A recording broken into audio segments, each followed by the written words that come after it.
예수와 하나되기 362번째 육신은 멸하고 영은 주 예수의 날에 고린도전서 5장 5절. 이런 자를 사탄에게 내어주었으니 이는 육신은 멸하고 영은 주 예수의 날에 구원을 받게 하려 함이라.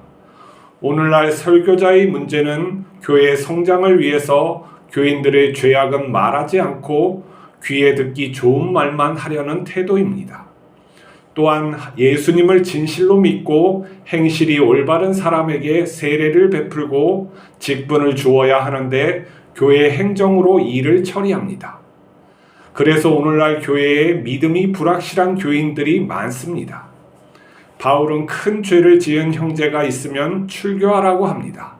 나머지 교인들을 성결하게 지키기 위한 것입니다. 더 나아가 죄 짓는 사람과 먹지도 말고 사귀지도 말라고 합니다. 죄는 곰팡이 같아 교회에 퍼지면 교인들을 더럽게 합니다. 바울은 우리의 구원은 하나님의 주권이며 확정된 은혜임을 말하지만 죄는 단호히 처리할 것을 요구합니다. 본문 말씀을 한 번 구원은 영원한 구원이라는 근거로 이해하려는 태도는 잘못입니다. 그러한 마음은 예수님을 따르는 성결한 삶을 동경하기보다는 죄 짓는 것을 방어하기 위한 죄인의 속성입니다. 물론 교회는 출교된 형제가 회개할 수 있게 끝까지 관심을 가져야 합니다. 성령의 인치심은 하나님의 소유로 확정된 것으로 구원이 변하지 않습니다. 그러나 성령님이 마음에 계시면 죄를 회개하지 않고는 못 삽니다. 우리가 죄 짓는 교인을 방치하는 것은 예수님의 몸을 더럽히는 것입니다. 교회는 거짓된 자들에게 하나님의 심판과 지옥 형벌을 말하며 회개를 촉구해야 합니다. 예수님의 구속은 우리의 생각과 몸이 깨끗함을 받고 온전히 사는 전인격적 구원입니다. 하나님은 성결한 자를 기뻐하며 사랑하십니다. 예수님은 우리를 용서하며 다시는 죄를 짓지 말라고 하셨습니다. 오늘 고린도전서의 배경은 이렇습니다. 어떤 형제가 있었어요. 여기에서 형제라는 건 교회가 받아서 그를 품었고 그가 구원받았을 것을 예상합니다. 그러니까 그는 교회의 일원이 분명합니다. 근데 이 교회의 일원인 청년이 자기 아버지의 첩인 것 같아요. 첩이나 후에 이제 다시 결혼했는지 그 사람하고 간음을 한 거예요. 그런 일이 성경에도 써져 있죠. 그것을 교회에서 알게 됐고 그를 갖다가 이제 분분한 거죠. 형제를 어떻게 해야 되느냐. 한번 바울 선생님이 구원은 영원한 구원, 우리의 구원은 물려주지 않는 것인데 이걸 함부로 해서는 되겠느냐 하는 분분하게 이랬을 때 바울이 그 소식을 듣고 내쳐라라는 거예요. 그거 이유는 그가 구원받았기 때문에 교회 바깥은 사탄의 세력, 세상의 그런 세력이기 때문에 가서 고생을 하고 그가 하나님의 구원하심을 다시 돌아와야 된다는 의미예요. 그것을 그런 형제이기 때문에 뭐 버려진다는 그런 의미가 아니라 이 죄와 이 교회는 이렇게 단절돼야 되기 때문에 다른 교인들이 경계해야 되는 것이죠. 죄가 이런 무서운 것이고 우리가 그거에 대해서 잘못되면 안 된다는 거예요. 근데 그 형제를 버리라는 또 내용은 아니에요.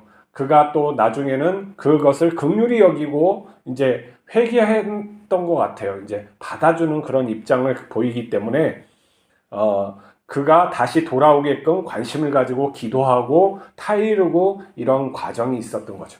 아무튼 그를 갖다가 이렇게 판단을 갖다가 흐리는 그런 것에 대해서 단호하게 해서 죄와 분리시켜라는 말을 갖다가 분명히 한 것이죠.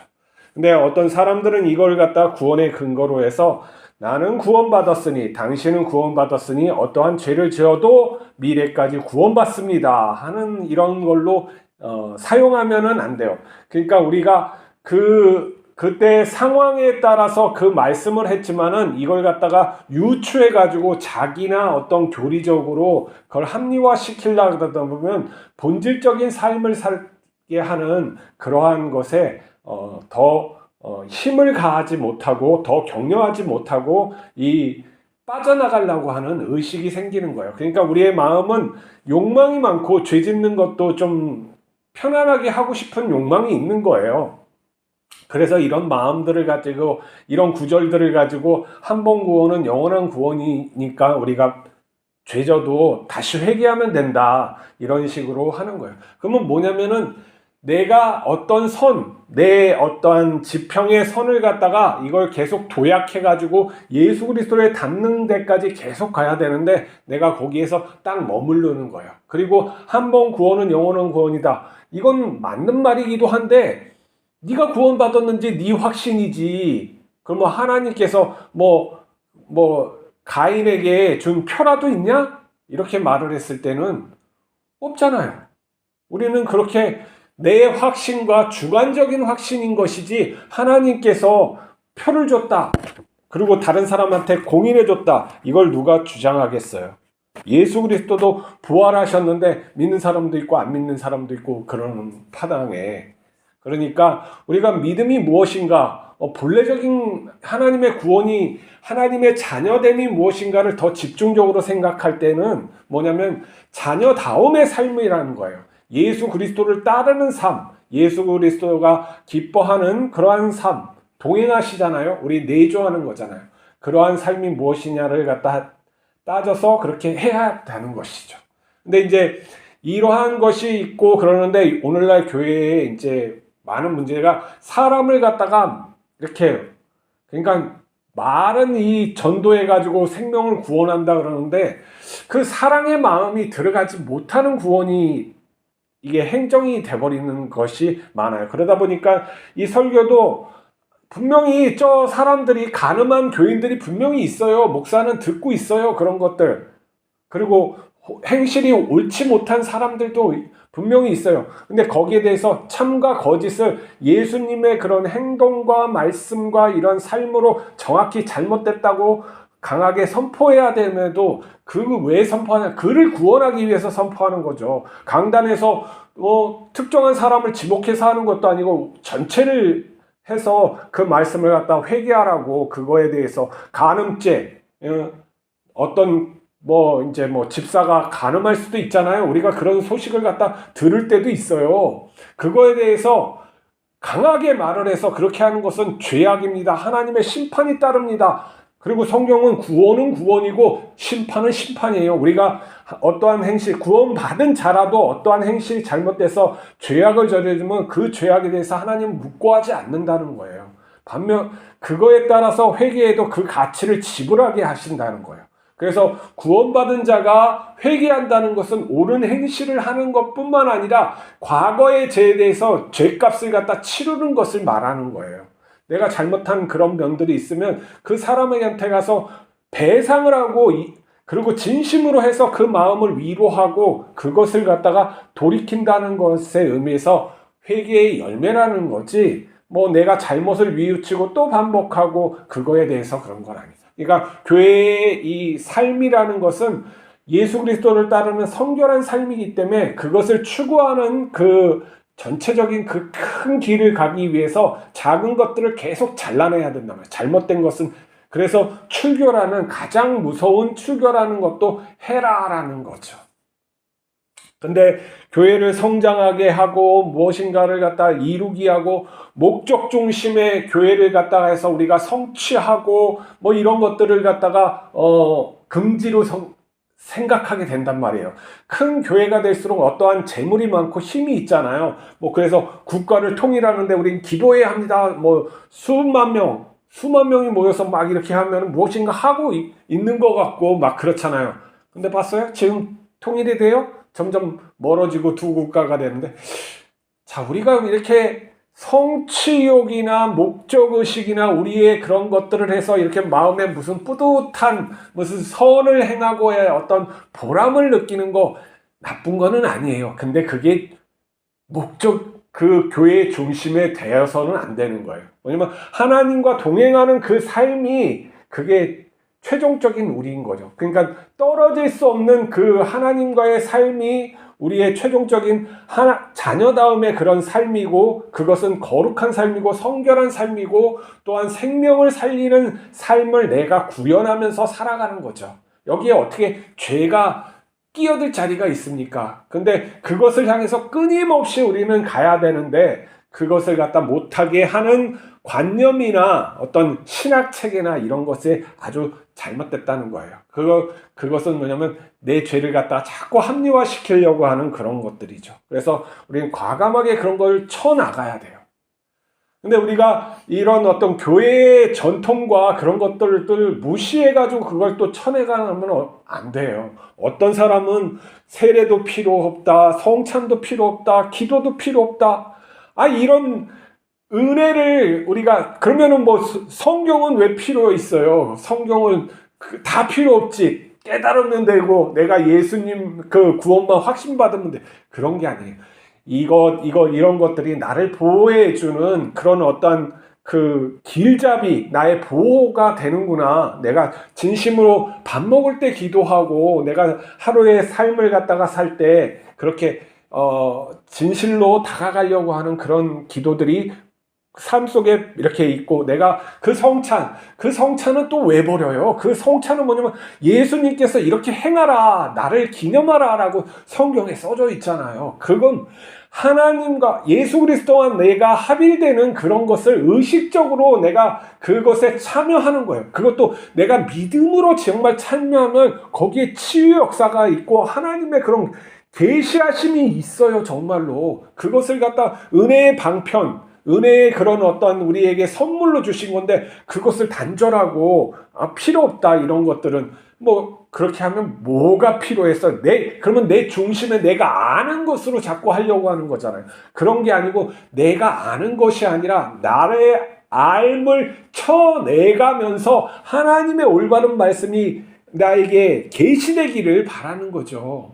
우리가 무엇인가 알고 그러는 거, 노력하는 거 중요한데, 결정적인 건 뭐냐면 하나님이 인정해 주시는 그런 것들이 나와야 되고, 그것은 내가 예수 그리스도를 닮은 그러한 삶으로 드러나야 되는 거예요. 그러니까 우리의 삶이 전인격적 구원이라는 것이죠.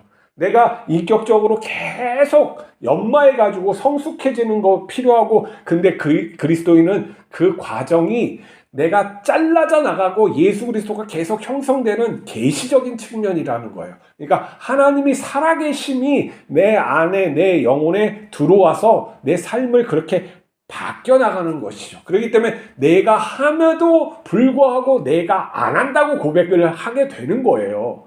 그러니까 나는 열심히 이렇게 하는데 나중에는 점점 깨달아요. 이게 내가 못하는구나. 그래서 그 은혜가 나를 오게 하는, 나는 그 여전히 열심히 하는데 이제 내 그런 의가 사라지고 그냥 열심히 그냥 하나님이 좋아서 따라가는, 예수님이 좋아서 따라가는 그 지경에 이르는 거예요. 그러니까 자연스러운 어떠한 것이 나고, 내가 이 선한 그런 것을 노력하는 게 아니라 내 삶인데 내가 그게 좋아서 그냥 하는 건데 그렇게 되는 것이죠. 그래서 어디다가 둬도 그러한 하나님 보시기에 합당하고 또한 기뻐하실 만한 그런 삶이 되고, 하나님이 그를 통해서 자신의 일을 갖다 이루신 거예요. 왜냐하면 하나님은 거룩하고 깨끗하시기 때문에 그 사람을 사용할 수밖에 없잖아요. 아니고 뭐 이중인격자나 그럴싸하고 뭐 성취욕이나 바라고 뭐 이러는 거 딱 해주면 네, 우리가 했습니다. 어떻습니까? 하나님 영광 받으셨습니다. 이렇게 말하면 아이고, 맨날 똑같은 바리새인처럼 바리새인의 의가 자꾸 되는 거예요. 그게 율법의 의처럼 보이지만 그건 율법의 의가 아닌 것이죠. 하나님의 본래의 말씀을 알아야죠. 우리가 그런 사람이 되라고 하는 것이지, 그걸 성취해가지고 구원에 이르렀다 이런 건 아니죠. 또 뭐 구원이 뭐 나에게 완전히 주어졌으니까 내가 이제 그러한 일은 안 해도 된다, 아니면은 그런 성결한 삶을 위해서 끊임없이 나가는 것을 내가 뭐 그렇게 등한시해도 된다 하는 그런 어떤 내 마음속에 이렇게 빈틈을 보이는 거, 이런 것들이 사탄이 그 틈 사이로 자꾸 들어와 가지고 우리를 삐짓고 들어와서 네가 맞아, 네가 오라, 너 정말 잘하고 있어, 이런 마음을 좀. 그게 아니고 우리는 낮아질 때 더 감사하게 되는 거죠. 없어질 때 충만함을 느끼는 그런 어떤 이상한 존재가 되는 거예요. 그게 세상과 속하지 않았구나. 그럼에도 잘 사네. 그럼에도 행복해하네. 그럼에도 평안하게 하네. 그럼에도 즐겁게 사네. 그러한 존재라는 것이죠. 그게 하늘의 존재죠. 이 세상에 뭐 그런 논리로 살아가는 게 없잖아요. 근데 그게 실존하고 하나님께서 그렇게 만들어 주시는 거죠. 우리가 그러한 은혜가 우리 기독교인의 그러한 삶이라는 걸 좀 더 깊이 알고 더 깊이 알고 더 이제 충만해져서 정말 예수님의 그러한 행적이 우리의 삶에도 드러나길 위해서 기도하시면서 오늘도 살아가시길 바랍니다. 기도하시겠습니다. 거룩하신 하나님 아버지, 우리가 말씀을 보되 우리의 욕망을 따라서 보지 않게 하여 주시고 하나님께서 정말 해주고자 하시는 그 말씀을 우리가 잘 알아들을 수 있도록 깨우쳐 주시옵소서. 성령님, 우리가 죄를 지으면 알게 하여 주시고 회개하게 하시고 그것이 단지 입술의 고백이 아니라 삶을 뜯어 고치고 애쓰게 하여 주옵소서. 그래서 내가 부인되어야 될 죄인임을 깊이 깨닫게 하여 주시고 온전히 하나님 아버지에게 우리를 맡겨서 우리가 거룩한 자녀답게 만들어 주시옵소서. 우리를 긍휼히 여기소서. 우리 주 예수 그리스도의 이름으로 기도하옵나이다. 아멘.